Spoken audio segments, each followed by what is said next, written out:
UP चुनाव को लेकर बीजेपी का दिल्ली में मंथन। चुनावों के लिए रणनीति की चर्चा में मुख्यमंत्री और पार्टी प्रदेश अध्यक्ष समेत तमाम सांसद शामिल।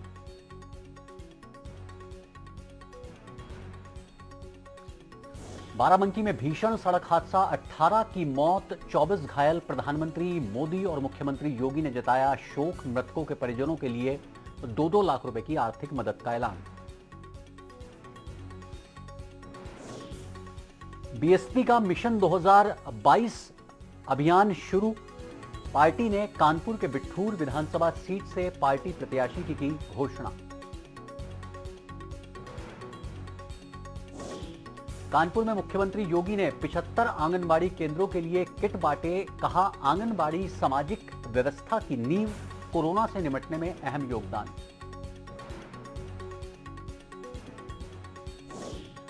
उत्तराखंड कांग्रेस की नई टीम ने संभाला मोर्चा। गणेश गोदियाल बोले, जनता को बताएंगे सरकार की विफलता। 2022 में कुशासन से उत्तराखंड को कराएंगे मुक्त। शामली के गांव में लाखों रुपए का घोटाला, बिना की काम किए ग्राम प्रधान ने पंचायत निधि से निकाली 40 लाख रुपए की रकम। डीएम ने दिए जांच के आदेश।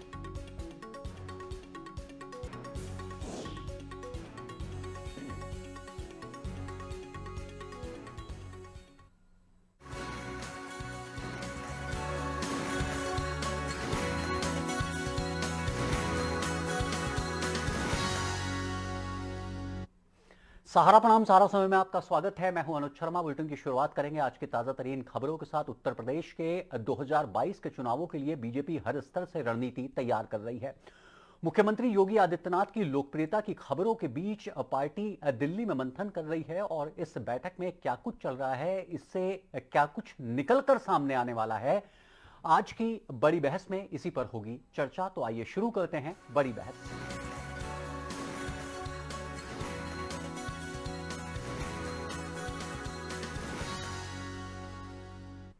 तो उत्तर प्रदेश चुनाव को लेकर बीजेपी की दिल्ली में हाई लेवल बैठक हो रही है, जो कल तक चलेगी। मुख्यमंत्री योगी भी इस बैठक में पहुंचे हैं। दिल्ली स्थित कॉन्स्टिट्यूशनल क्लब में बैठक हो रही है और इस बैठक में बीजेपी के लोकसभा और राज्यसभा सांसद भी शामिल हैं।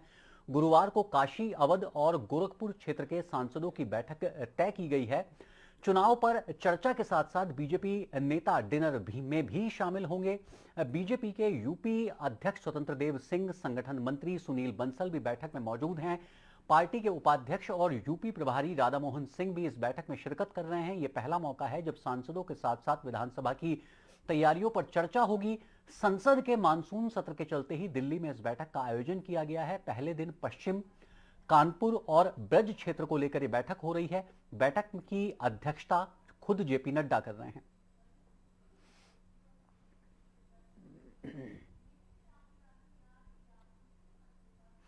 और बहस पर बढ़ने से पहले आपको पहले लिए चलते हैं दिल्ली, जहां यह बैठक हो रही है। कॉन्स्टिट्यूशनल क्लब के बाहर मौजूद हैं हमारी संवाददाता सरिता गुप्ता। सरिता, क्या बैठक शुरू हो चुकी है? जी अनुज जी, अभी कुछ देर पहले ही उत्तर प्रदेश के मुख्यमंत्री योगी आदित्यनाथ इस बैठक में शामिल हुए हैं और अब धीरे धीरे बैठक जो है शुरू होने वाली है, क्योंकि अभी करीब 25 सांसद जो यहाँ पर पहुँच चुके हैं और अभी कुछ देर पहले योगी आदित्यनाथ पहुँचे हैं। तो जाहिर तौर पर आज की बैठक बेहद अहम मानी जा रही है, क्योंकि 2022 के चुनाव को लेकर जिस तरीके से दिल्ली में ये बैठक की जा रही है, क्योंकि एक तरफ मानसून सत्र चल रहा है और दूसरी तरफ सांसदों की ये बैठक, क्योंकि ये बैठक जो है 2 दिवसीय और आज जिस तरीके से ये बैठक शुरू हुई है तो ये उत्तर प्रदेश के चुनाव को लेकर बेहद अहम माना जा रहा है। अगर हम आज की बात करें तो आज कानपुर पश्चिमी यूपी से जुड़े जो सांसद शामिल होंगे और सांसद जो होंगे कहीं ना कहीं उनसे राय भी मानी जाएगी चुनाव को लेकर कि किस तरीके से आगे जो है चुनाव में क्या तैयारियां हो, तमाम ऐसी चीजें हैं। क्योंकि इस बैठक में जो है प्रभारी राधा मोहन सिंह भी हैं, संगठन मंत्री सुनील बंसल भी हैं और बीजेपी अध्यक्ष स्वतंत्र देव सिंह भी यहाँ पर मौजूद हैं। तो जाहिर तौर पर ये हाई लेवल मीटिंग है और कहीं ना कहीं 2022 के चुनाव को लेकर ये जो 2 दिवसीय मीटिंग है वो काफ़ी अहम मानी जा रही है और ये भी कहा जा रहा है कि 2022 के चुनाव को लेकर बीजेपी जो है इस मीटिंग के जरिए बिगुल फूंक रही है। सरिता, ये बैठक 2 दिन चलेगी, कैसे कैसे कार्यक्रम आगे बढ़ेगा? जी बिल्कुल अनुज, क्योंकि जहां तक जानकारी है आज की इस बैठक में कानपुर, पश्चिमी यूपी से जुड़े और ब्रज से जुड़े सांसद शामिल होंगे। और कल की अगर हम बात करें तो कल जो है गोरखपुर, काशी और अवध से जुड़े सांसद इसमें शामिल होंगे। सभी सांसदों से जो है उनकी राय मानी जाएगी, क्योंकि जिस तरीके से प्रधानमंत्री नरेंद्र मोदी भी सदन में कह चुके हैं कि जो यूपी के सांसद हैं वो अपने अपने क्षेत्र में 75 दिन बिताएं, यानी वहाँ की जनता की समस्याएं, वहाँ की जनता के मन में क्या है वो जाने। क्योंकि अब ये बैठक हुई है तो इस बैठक को कहीं ना कहीं 2022 के चुनाव को लेकर देखते हुए देखा जा रहा है। अगर मैं यहाँ की तस्वीरों की बात करें तो देख सकते हैं कि किस तरीके से यहाँ पर सुरक्षा व्यवस्था भी चाक चौबंद की गई है, क्योंकि कुछ देर पहले ही योगी आदित्यनाथ इस बैठक में शामिल हुए हैं और सांसदों का आना जो है शाम 6 बजे से ही यहाँ पर शुरू हो गया था। तो आज और कल की ये बैठक है, कहीं ना कहीं ये माना जा रहा है कि भारतीय जनता पार्टी इस बैठक के जरिए यूपी चुनाव की बिगुल फूंकने वाली है। और जिस तरीके से, क्योंकि खबर ये भी है कि इस बैठक में सांसदों से राय मांगी जाएगी कि आने वाले चुनाव में किस तरीके से रणनीति हो, किस तरीके से तैयारियां हो। तो ऐसे में आज और कल की बैठक के बाद निकलकर सामने आएगा कि आखिर इस पूरी बैठक में क्या मंथन किया गया, किस पर विचार विमर्श किया गया। क्योंकि ये चीजें साफ है कि 2022 को लेकर भारतीय जनता पार्टी पूरी तरीके से तैयार नजर आ रही है। आज की बैठक भी उसी की बानगी नजर आ रही है। तो ऐसे में ये देखना अब दिलचस्प होगा कि आने वाले समय में भारतीय जनता पार्टी अपने सांसदों को क्या क्या जिम्मेदारी देती है। क्योंकि आज की जो बैठक सांसदों के साथ होने वाली है, सांसदों की रायशुमारी भी उसमें शामिल होगी कि वो अपनी क्या राय रखते हैं, योगी आदित्यनाथ की अपनी क्या राय रखते हैं और तमाम जो दिग्गज नेता हैं वो अपनी क्या राय रखते हैं, वो अब देखना दिलचस्प होगा। जब से प्रधानमंत्री नरेंद्र मोदी प्रधानमंत्री बने हैं तब से बीजेपी की एक परंपरा रही है कि हर मंत्री से, हर विधायक से उसका रिपोर्ट कार्ड मांगा जाता है और उस आधार पर पार्टी टिकट का आवंटन करती है। तो क्या तमाम विधायकों का किसने किस तरह का काम अपने अपने क्षेत्रों में किया है, इस पर भी चर्चा होगी?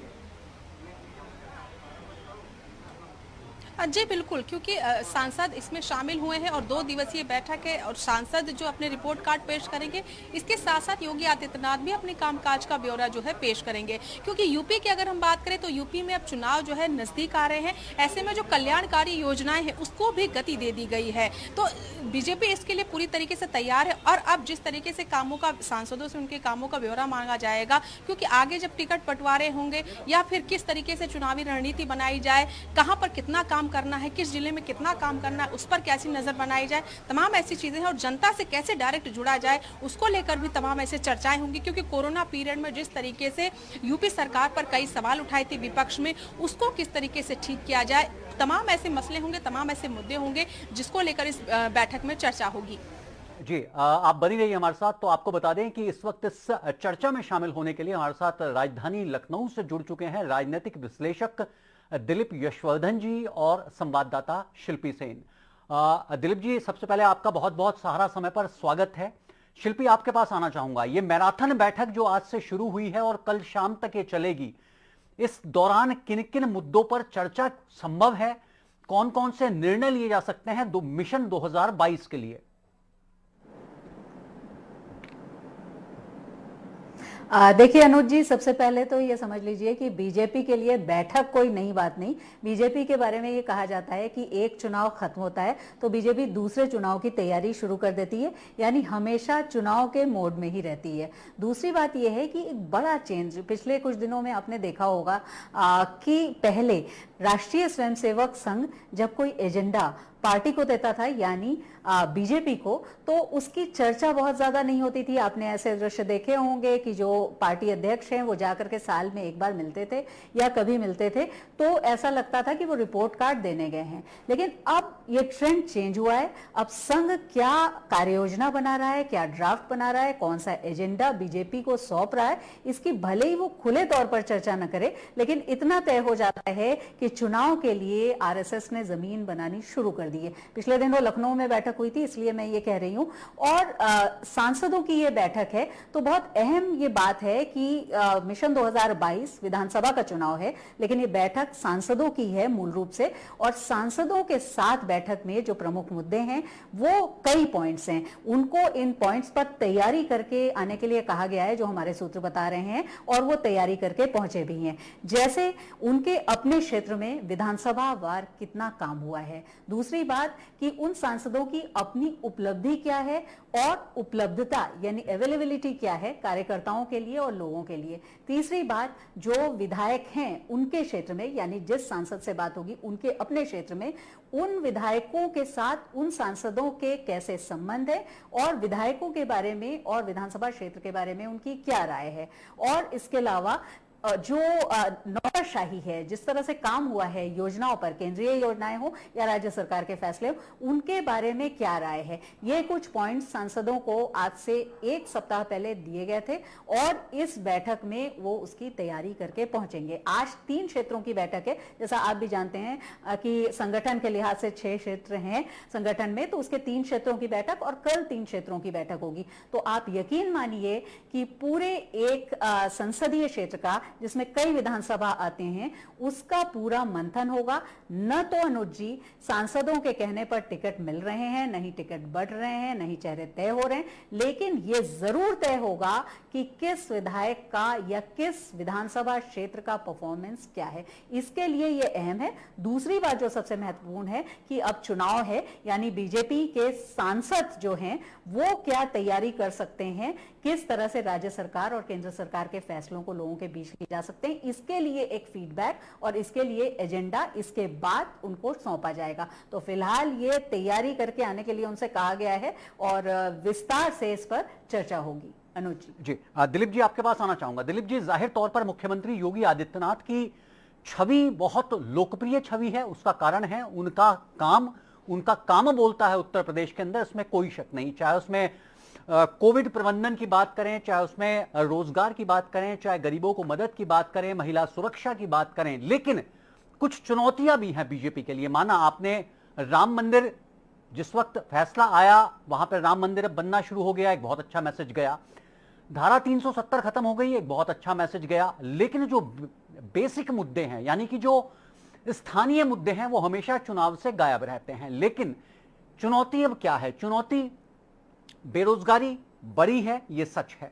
कोरोना के चलते जो व्यापार है लोगों के, वो पूरे के पूरे या तो खत्म हो गए या बिल्कुल ठप पड़े हुए हैं। लोगों की नौकरियां चली गई, महंगाई बढ़ गई, पेट्रोल और डीजल के दाम बढ़ गए। आपको लगता है कि जो बेसिक चीजें हैं वहां पर कहीं ना कहीं बीजेपी के लिए इस चुनाव में चुनौती साबित होती है?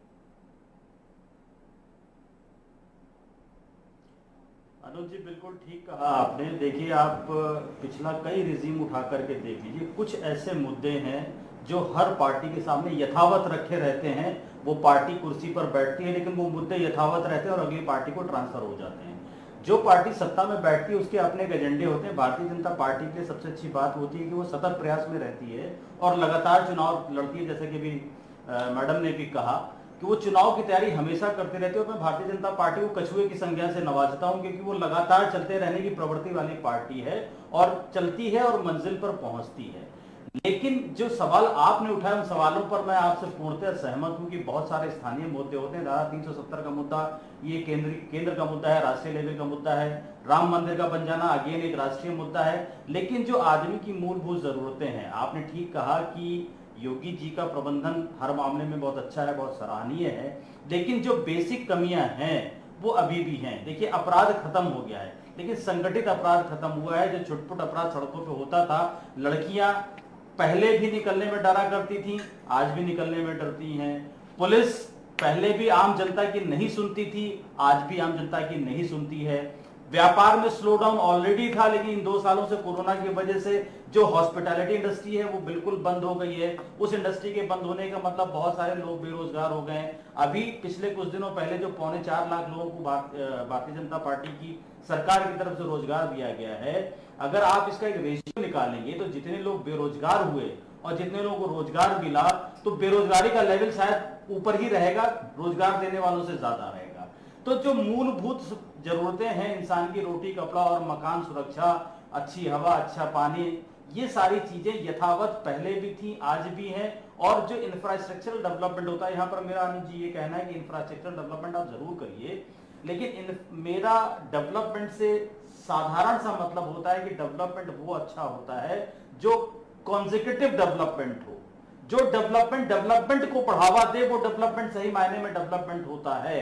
मेरा कहने का तात्पर्य है कि अगर आप एक बड़ा इंडस्ट्रियलाइजेशन यहाँ कर दीजिए तो एक इंडस्ट्री से इतना ज्यादा डेवलपमेंट हो जाएगा और चौतरफा डेवलपमेंट हो जाएगा। जैसे अयोध्या में टूरिज्म को डेवलप किया जा रहा है, वो टूरिज्म डेवलप हो जाएगा जब वो चालू हो जाएगा सुचारू रूप से, तो वहां आसपास के कई 100 किलोमीटर तक रोजगार अपने आप बढ़ जाएगा, डायरेक्टली इनडायरेक्टली बहुत सारे लोगों को बढ़ जाएगा। लेकिन वो समय अभी दूर है, वहां तक पहुंचते पहुंचते सरकार का क्या स्थिति होगी, 2022 में क्या होगा, 24 में क्या होगा, ये कह पाना अभी बहुत मुश्किल है। क्योंकि 22 का चुनाव भारतीय जनता पार्टी के फेवर में रहेगा, लेकिन लड़ाई इतनी आसान नहीं है। जिस तरीके से भारतीय जनता पार्टी तैयारी कर रही है, भारतीय जनता पार्टी हमेशा तैयारी करती है, और इनके बीच में जो मैनेजरियल हायरार्की रहती है, सांसद से लेकर के निचले कार्यकर्ता तक, वो कोऑर्डिनेशन बहुत अच्छा रहता है भारतीय जनता पार्टी में। और उसी कोऑर्डिनेशन का एनालिसिस करने के लिए, उसी को स्क्रूटनाइज करने के लिए, स्क्रीनिंग करने के लिए जो बैठक 2 दिन हो रही है, ये बैठक इसीलिए बुलाई गई है। जाहिर तौर पर मैं बात करूंगा कि जातीय समीकरण कितना महत्वपूर्ण रहेगा 2022 चुनाव के लिए। दूसरी चुनौती की यदि मैं बात करूं तो उत्तर प्रदेश एक कृषि प्रधान प्रदेश है। क्या किसान को नाराज करके आप जब चुनाव में जाओगे तो क्या किसान आंदोलन इस पूरे चुनाव को इंपैक्ट करेगा, इस पर कितना प्रभाव डालेगा, इस पर भी करूंगा चर्चा। शिल्पी, आपकी भी राय लूंगा, दिलीप जी आपकी भी राय लूंगा। उससे पहले ले रहा हूं एक छोटा सा ब्रेक।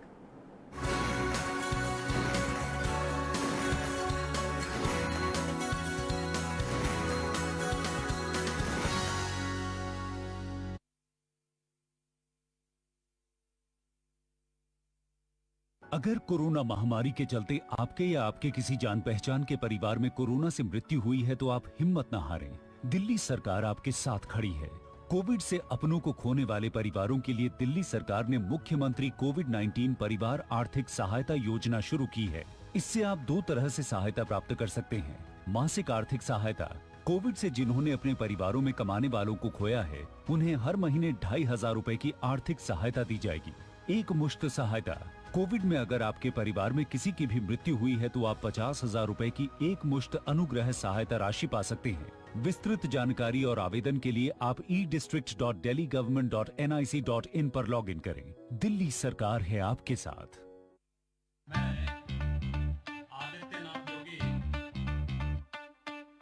जब से योगी जी बने सीएम, अपना यूपी है नंबर 1। यूपी अब नहीं है किसी से कम, अपना यूपी है नंबर 1।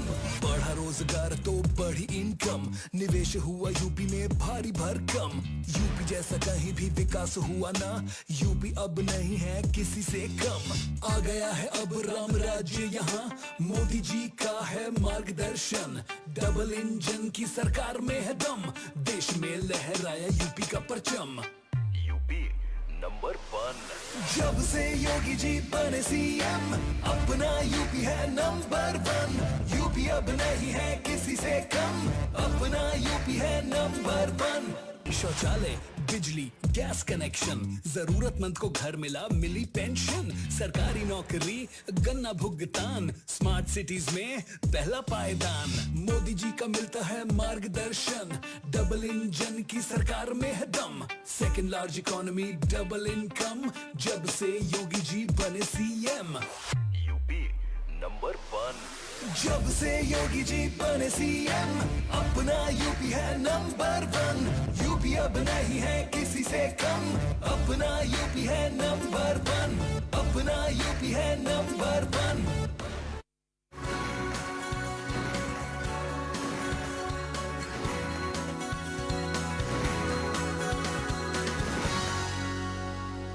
ब्रेक के बाद एक बार फिर से आपका स्वागत है। आप देख रहे हैं बड़ी बहस, और आज बड़ी बहस में हम बात कर रहे हैं बीजेपी किन मुद्दों के साथ चुनाव में उतरेगी। बीजेपी की एक हाई लेवल मीटिंग, एक मैराथन बैठक राजधानी दिल्ली में इस वक्त चल रही है। उसी पर चर्चा करने के लिए मेरे साथ जुड़े हुए हैं राजनीतिक विश्लेषक दिलीप यशवर्धन और हमारी संवाददाता राजधानी लखनऊ से शिल्पी सेन।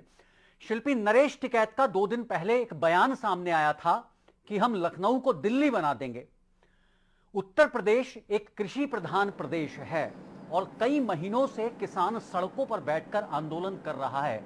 क्या किसान को नाराज करके यदि आप चुनाव में जाएंगे तो क्या आपको नुकसान नहीं होगा? क्या यह आपके लिए चुनौती भरा साबित नहीं होगा कि किसान को नाराज करके आप चुनाव में जा रहे हैं। मैं आप सब शिल्पी सबसे पहले आपसे जानना चाहूंगा कि इस किसान आंदोलन 2022 के चुनाव को कितना प्रभावित करेगा?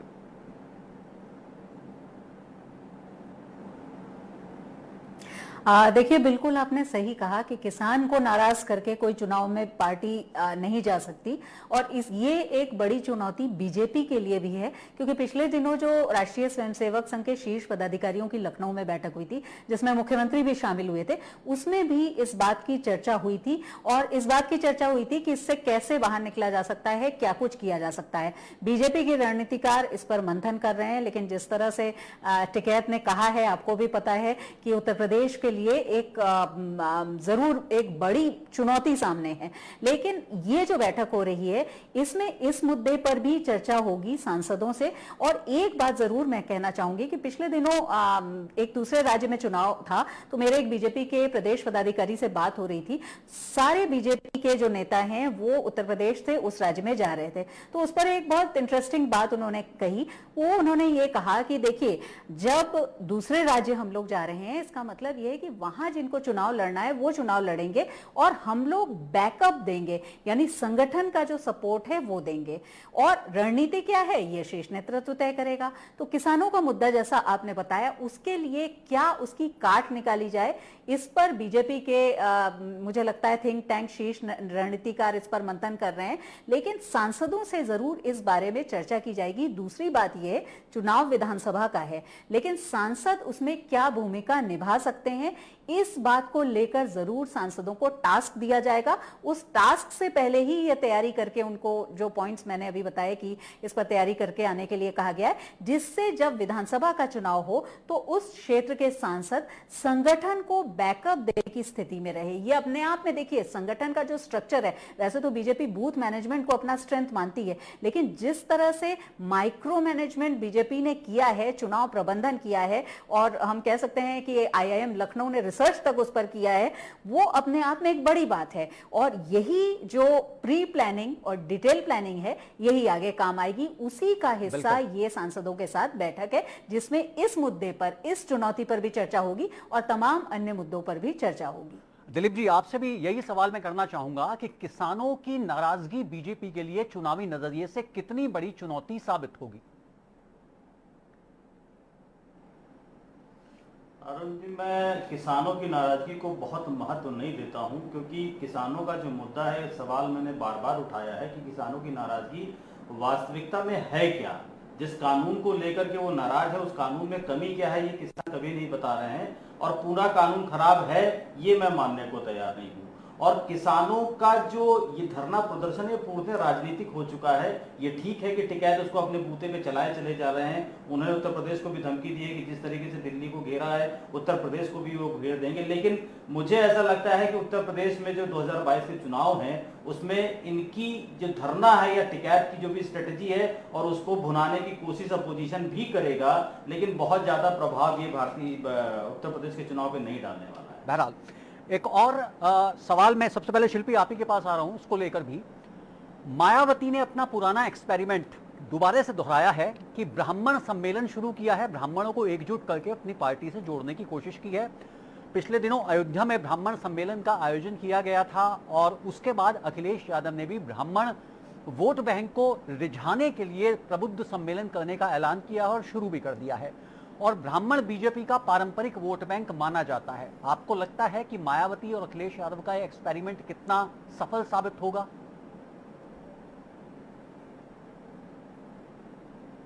देखिए, कितना सफल साबित होगा ये तो वक्त ही बताएगा। लेकिन अभी 2 दिन पहले, 1 दिन पहले इस बात की चर्चा हो रही थी, एक सर्वे आया था, जिसमें सर्वे में न सिर्फ मुख्यमंत्री योगी आदित्यनाथ को सबसे पॉपुलर बताया गया है सर्वे में, उसमें जो लोगों ने वोट्स किए हैं, बल्कि 64% ब्राह्मणों ने भी बीजेपी में विश्वास जताया। बीजेपी को इसी बात का कॉन्फिडेंस अभी फिलहाल दिख रहा है, ब्राह्मणों को अगर हम लें तो ब्राह्मणों की बात को लेकर के। लेकिन इतना तय है कि बीएसपी हो या समाजवादी पार्टी हो, उनके जो अपने तौर पर जो ये ब्राह्मणों को लेकर के प्रयोग हैं, वो उस पर बीजेपी के रणनीतिकारों की नजर है। और आप देखेंगे कि आने वाले दिनों में बीजेपी की स्ट्रैटेजी इस इसको लेकर के कुछ नई स्ट्रेटजी बनती नजर आएगी। लेकिन एक बात देखिए अनुज जी, जिस तरह से बीएसपी ब्राह्मण सम्मेलन कर रही है, अखिलेश यादव ने भी घोषणा कर दी है, लेकिन बीजेपी अगर पिछली आप लखनऊ की बैठकों को देखें, चाहे बीएल संतोष की जो प्रदेश कार्यालय में बैठक हुई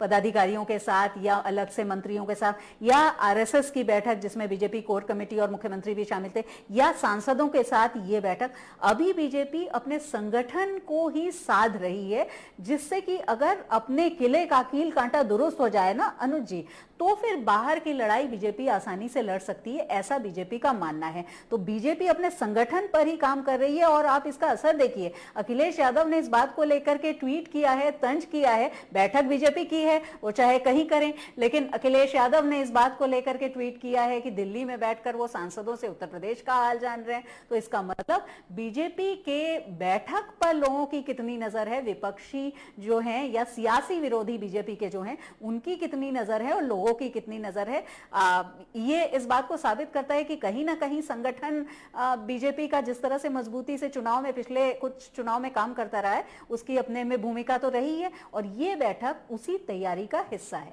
जी, जाहिर तौर पर दिलीप जी, आप भी जानते हैं कि भारतीय राजनीति का एक, इसे कमी कहें, कमजोरी कहें, या चीजें हालांकि बदल रही हैं, परिस्थितियां बदल रही हैं, लोग जैसे जैसे शिक्षित हो रहे हैं, जातिवाद से ऊपर उठकर वो चुनाव को देखने लगे हैं, लेकिन तमाम जो पार्टियां हैं वो आज भी सबसे पहले चुनावी जातीय समीकरण को साधने की कोशिश करते हैं चुनाव आते ही। मायावती और अखिलेश यादव का ये जो एक्सपेरिमेंट है, यानी कि मायावती का एक्सपेरिमेंट कहूंगा सबसे पहले, क्योंकि मायावती जब सत्ता में आई थी तब उन्होंने यही नारा दिया था, तिलक तराजू और तलवार, माफ कीजिएगा,